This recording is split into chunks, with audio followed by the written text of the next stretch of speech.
겨자풀이 겨자나무가 되었다라는 제목으로 잠깐 말씀을 나누겠습니다. 지난주에 우리 여기 이제 텃밭을 다 제가 싼 거 사면 안 돼요. 예총이라고 샀는데 그냥 싼 맛에 샀는데 한 1분 돌아가다 한 1분 쉬고 그래서 이건 자른 게 아니라 뜯어냈었어요. 근데 지난주에 또 우리 성도님들이 오후 예배 안 드리고 다 또 뽑았어요. 깨끗하게 정리가 됐는데 이제 심어야죠 또. 그래서 잡초, 제가 또 잡초에 꼽혔어요. 그래서 경주 가서 그 쌍용 그룹의 그 부회장님으로 계셨던 장모님이 저희들 숙소를 경주에 제공해 주셨는데 그 경주 산내면이라고 있더라고요. 근데 야 진짜 청정지역이에요. 거기는 물고기도 못 잡게 하고 경주시에서 아예 청정지역으로 선포해가지고 그런 지역인데 그 별장에서 잠을 자고 별장에서 이제 보는데 이렇게 바깥을 보는데 그 잡초가 많은 거예요. 그래서 그 장모님하고 잡초 얘기를 한 거예요. 야 우리도 지난 주일에 이거 잡초 뽑느냐고 장난이 아닌데 그랬더니 근데 그분이 그러더라고요. 잡초도 뭐 나하고 똑같아. 내버려둬요. 그러더라고요. 잡초에도 피톤치드가 나오고 잡초가 있는 곳은 이 땅도 부드러워진대요. 그런 얘기하면서 내가 좀 잡초에 대해서 생각이 많았는지 오늘 말씀을 좀 생각을 했습니다. 토양이 나쁠수록 더 잘 자라는 소나무처럼요. 우리에게 제가 고난이라는 걸 한번 생각해 봤습니다. 우리에게 고난은 과연 유익할까?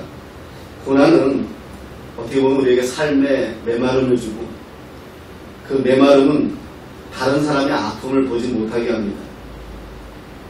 우리의 삶의 고난에 부딪혔을 때 하나님에 대한 믿음을 더욱 강하게 붙들어야 한다. 다 알아요. 암 걸린 환자한테 제발 기도하면 낫는다. 뭐 이런 말 안 했으면 좋겠어요. 다 알아요. 하지만 고통이 심하기 때문에 안 되는 거예요. 암 환자, 제가 이제 교구 목사로 있을 때 암 환자들을 많이 만났잖아요. 원자력병원에서. 그럼 그분들이 하나같이 기도 제목이 저한테 목사님 밥 좀 먹게 기도해달라고. 밥을 먹을 수 없대요. 밥 먹어야 산다는 걸 알아요. 근데 밥이 안 넘어가요. 입안에서 완전 모래알 같다고 안 넘어간대요. 그래서 어떻게 보면 암 환자들은 굶어 죽는 것 같아요. 그래서 암 환자들은 잘 먹으면 살아요. 오히려. 다 알아요. 고난에 부딪히면 하나님을 잘 붙잡아야 된다. 잘 알아요. 신앙의 뿌리를 더 깊이 내릴수록 위로에 우리의 믿음의 성장도 더 굳건해진다. 다 압니다. 그러나 세상살이가 쉽지 않죠. 고난과 압박은 끊임없이 밀려옵니다. 특별히 성도의 삶은 더 힘들어 보입니다. 왜냐하면 영적 싸움까지 기다리고 있기 때문이죠. 심지어 박해까지 있습니다. 그런 싸움에서 승리하고 살아남는 강한 생명력을 어디에서 얻을 수 있을까? 이 생각을 해본 거예요. 저는 잡초, 근성이 필요하다. 이런 생각이 들었습니다. 그래서 그런지 올라오면서 차에서 라디오를 들었는데 잡초란 노래가 나오더라고요. 나훈아 씨의. 제가 그거 듣고 그냥 은혜 받았어요. 아무도 맞나요? 아무도 찾지 않는 찾았어요. 바람 부는 언덕에 이름 모를 잡초야 그러는데 내가 확 떠오르는 거예요. 아무도 찾지 않는 바람 부는 언덕에 이름 모를 잡초야 그러는데 제 생각이 확 나는 거예요. 은혜가 되더라고요. 하마터면 차 세워놓고 울 뻔했어요. 그래서 찾아보았더니 나훈아 씨의 잡초라는 노래더라고요. 세상 노래도 이렇게 가사에 은혜가 되더라고요. 아무도 찾아주지 않아도 피어납니다. 왜냐하면 잡초니까요. 잡초는 자기가 하분의 난초인 척하지 않아요. 잡초는 그냥 잡초예요. 자기가 난초인 척하고 살려고 하지 않아요. 오히려 막 다루면 잘 사는 게 잡초예요. 보호받으면 죽는데요, 잡초는.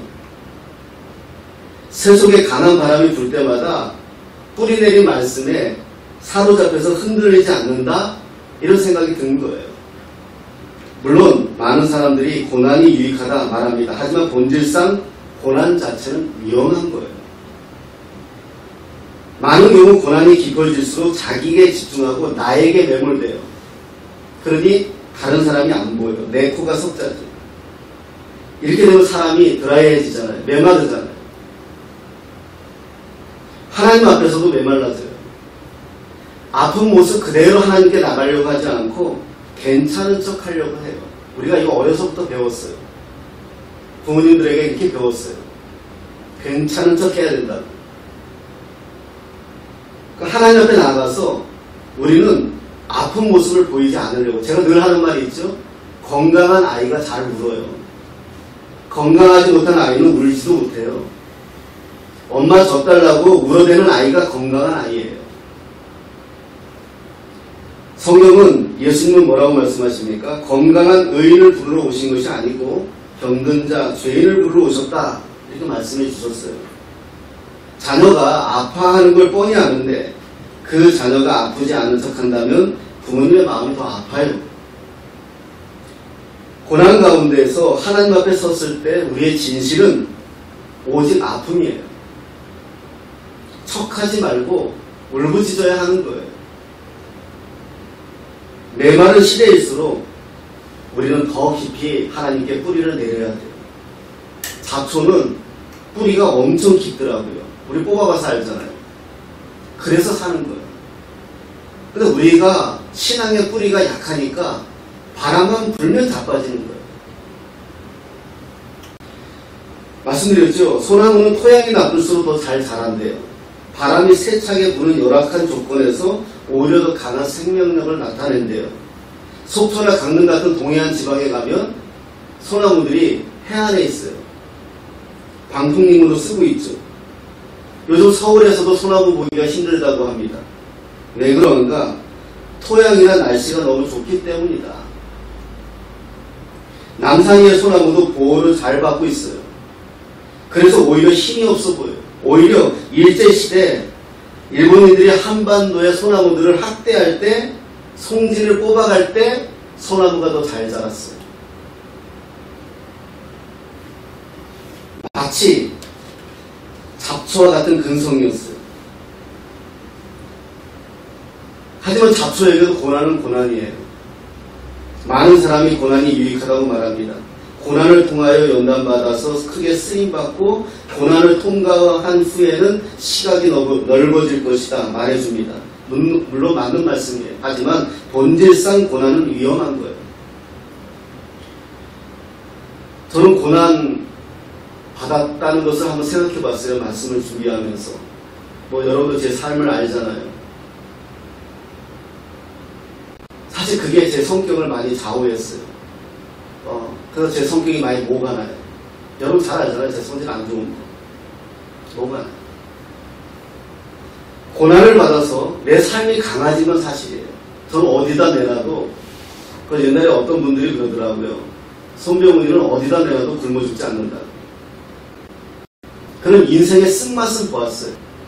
그런데 부작용은 뭐냐? 다른 사람을 돌보지 못해요. 돌아보질 못해요. 내가 살아야 된다는 것이 강했어요. 내가 살아남아야 된다는 게 강해서 다른 사람의 아픔까지 여기지 못했어요. 그런데요, 어려서부터 부모에게 사랑받고 잘 자란 친구들은 상대를 위로할 줄 알아요. 자기도 힘들면서도 힘든 사람에게 손 내밀 줄 알아요. 그래서 고난이 주는 폐해가 나에게 무엇이었을까 생각할 때 바로 이 부분이었어요. 메말라요. 고난을 많이 받은 사람은 자기 의가 커요. 여러분, 요즘 제가 청소년 사역할 때, 좀 오래됐지만 청소년 사역할 때 아이들하고 상담하고 아이들하고 수련회 가서 뒷물로도 얘기하면 아이들이 제일 불만이 뭔지 아세요? 성공한 아버지 밑이 제일 힘들어요. 성공한 아버지 밑에서 사는 게 제일 힘들어요. 왜? 아버지는 그렇게 살았거든요.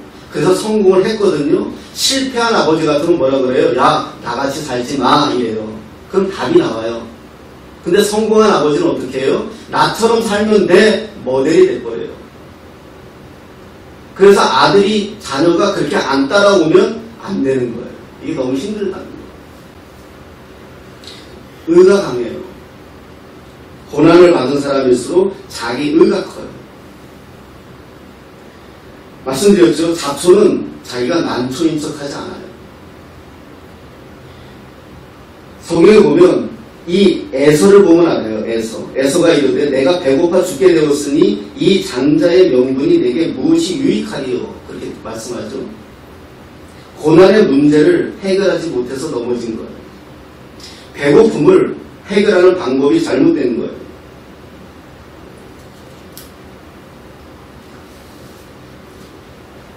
누가복음 15장의 비유에서 탕자가 집에 돌아올 때 자기 의를 가지고 오지 않았습니다. 그냥 아버지를 믿고 왔습니다. 비록 내가 아버지의 아들로서 자격이 없을지라도 아버지는 나를 품꾼의 하나로는 받아주실 거야, 버리시지 않을 거야 하는 신뢰를 가지고 아버지에게 왔습니다. 그러자 아버지가 그를 반기며 옷을 입혀주고 가락지를 끼워주고 송아지를 잡아주죠.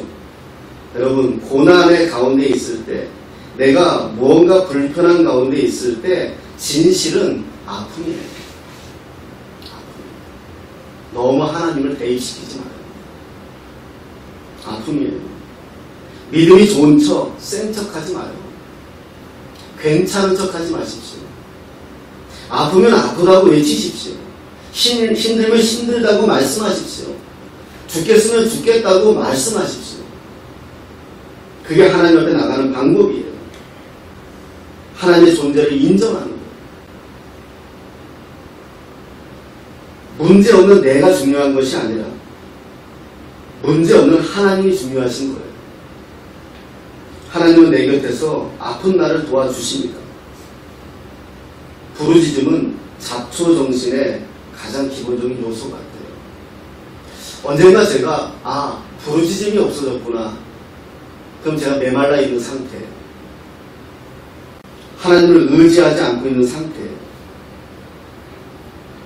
말씀드렸지만 잡초는요, 위로 성장하는 높이보다 아래로 뿌리를 깊이 내리는데 그 잡초가 좌우한답니다. 잡초의 생명력은 뿌리에 달려있다는 거예요. 잡초는 고난과 싸우며 뿌리를 내리려고 안간힘을 쓴다는 거예요. 뿌리를 내리는 것은 줄기와 가지를 뻗는 것보다 더 어렵다는 거예요. 여러분, 나무들도요, 제가 배웠어요. 우리 저기 어디죠? 나무 가지고 이렇게 십자가 조각하는 우리 권사님하고 대화하면서. 그분은 다 뿌리 가지고 십자가를 만들잖아요. 이 나무도요, 겨울에는 가지하고 모든 것이 멈춘대요. 스톱한대요. 아무것도 안 한대요. 다 왜 그러냐면 에너지를 다 뿌리에게 준다는 거예요. 그래서 겨울에는 뿌리가 뻗어나가는 시기라는 거예요. 그래서 그 뿌리가 많이 뻗어나가면 뻗어나갈수록 봄에 가지의 생명력이 돋는다는 거예요. 자연도 그걸 알아요. 우리의 신앙이, 우리의 믿음이 흔들리는 것은 믿음의 뿌리가 없는 거예요. 근간이 없는 거예요. 하나님께 우리의 신비를 받지 못한 거예요.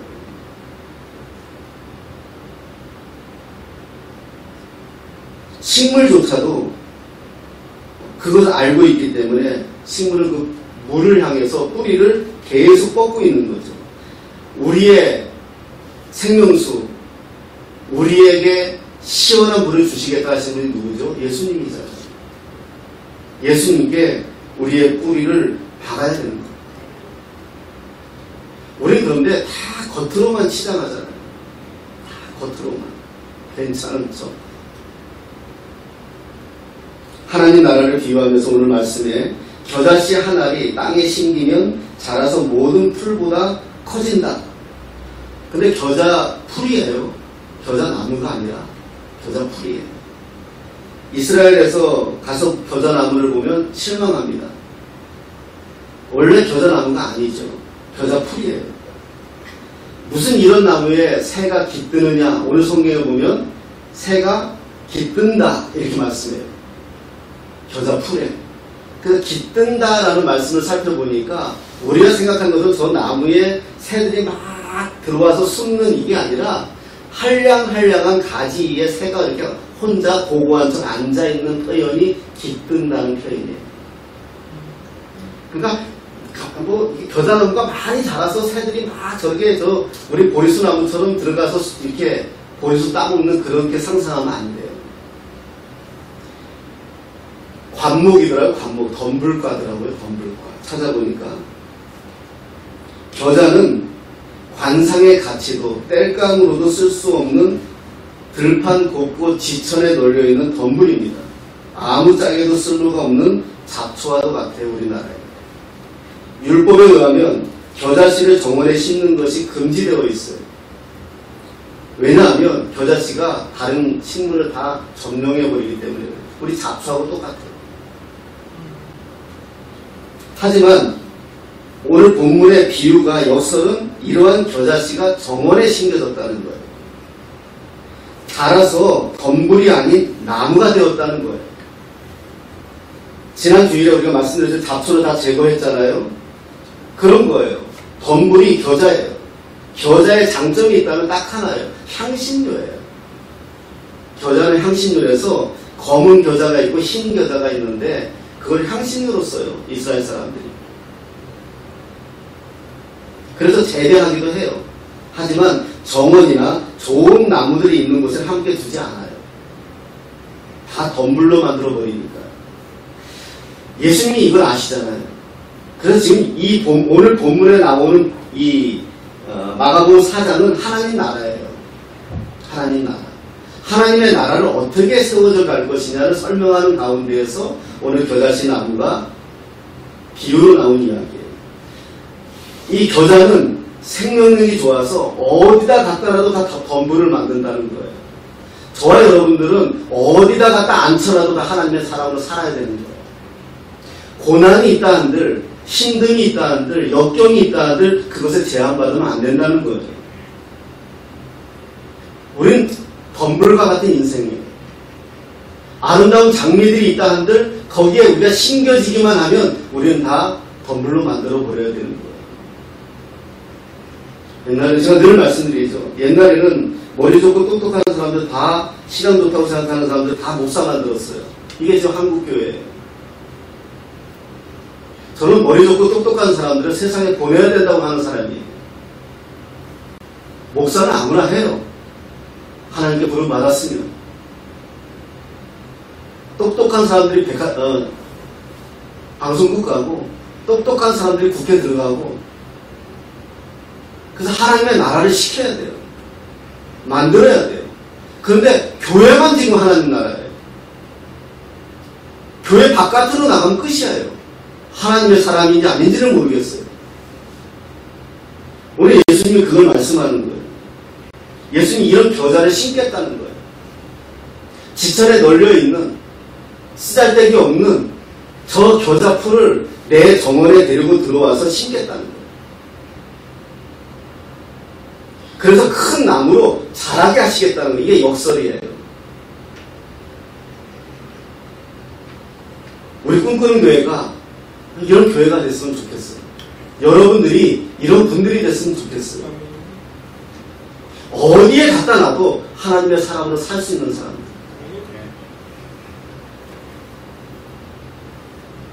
오래전에 제 본 책을 제가 한 번씩 소개하잖아요.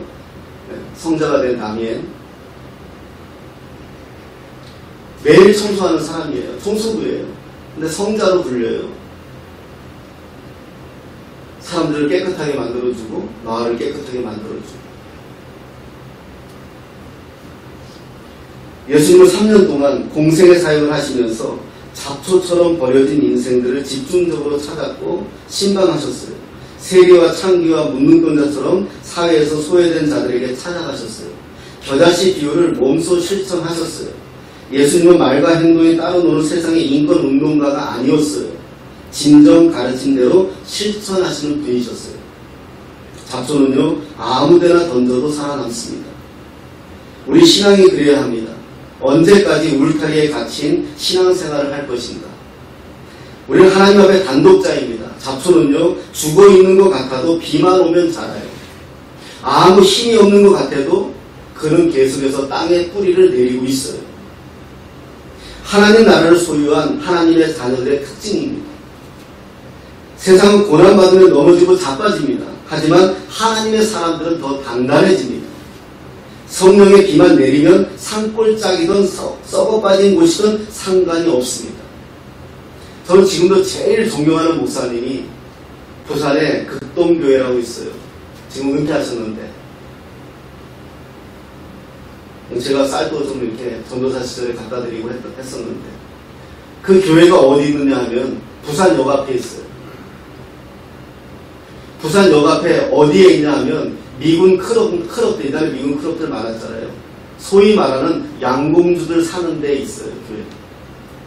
어느 날 목사님이 저한테 와서 자랑을 해요. 전도사, 예, 이게 넥타이 누가 선물한 건지 알아? 그 누가 선물했대요. 아, 목사님 좋으시겠어요? 그랬더니 이렇게 얘기하더라고요. 야, 이 친구가 어제 손님 받고 오늘 나한테 선물해 줬대. 여러분 건강하게 사셨어요? 이건 잘 모르시죠? 몸 파는 여자예요. 교회 다녀요. 몸 팔아서 그 돈 가지고 목사님 넥타이 사갖고 와서 그렇게 밝게 웃더래요. 인생이 나빠서 그 사람이 그런 곳에 간 것이 아니라 사회 구조가 그래서 그 시절에 그렇게 갔던 거예요. 그 소리 듣고 엄청 울었어요. 저는 목사님이 제일 존경합니다. 목사님이 힘들어도 끝까지 그 사회 포기하지 않았으면 좋겠습니다. 평생 개척교회로 하시다가 은퇴하셨어요.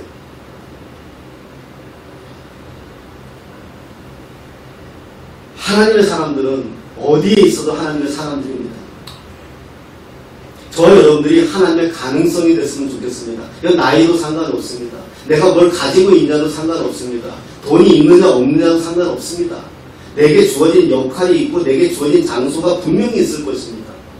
거기서 우리는 잡초같이 살아내는 거예요.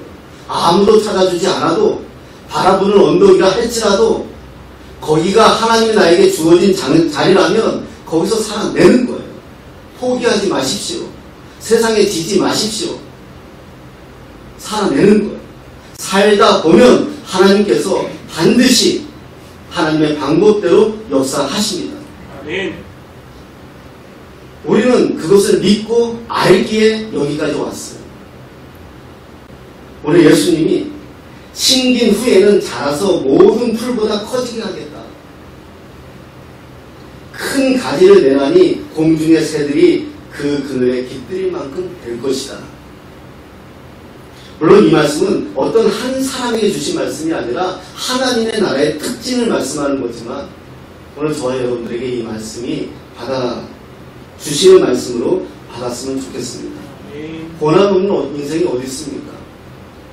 살만한 인생이 어디 있습니까? 이 땅에 태어나면서부터 우리는 울면서 태어났고 이 땅에 살아가면서부터 우리는 황무지와 같은 인생을 삽니다. 세상은요, 화초 같은 인생을 가지고 살아가는 사람들이 세상을 리더하는 것 같아도 아니더라고요. 묵묵히 자기 주어진 자리에서 살아내는 사람들. 기억하십시오. 저와 여러분들이 하나님의 나라입니다. 저와 여러분들이 하나님의 겨자씨입니다. 저와 여러분들이 말씀의 사람들이고요. 어떤 상황에서도 저와 여러분 안에 살아 역사하시는 그 하나님과 동행하시면서 내 삶에 좌우되지 아니하시고 하나님 말씀 붙들고 우리가 살아내는 좀 근성 있는 그리스도입니다. 제가 얘기하잖아요. 사막은요, 멋지게 생긴 사자나 호랑이가 횡단하지 못해요. 사막은 볼품없는 낙타가 횡단합니다. 그냥 터벅터벅 걸어갑니다. 자기가 좀 힘 좀 있다고 사막에서 뛰어가면 그러면 끝장나요. 그냥 터벅터벅 걸어가는 겁니다. 우리 인생이 그런 것 같습니다. 저와 여러분들에게 기도 제목이 있을 것이고 저와 여러분들이 소망하는 것들이 있을 것입니다.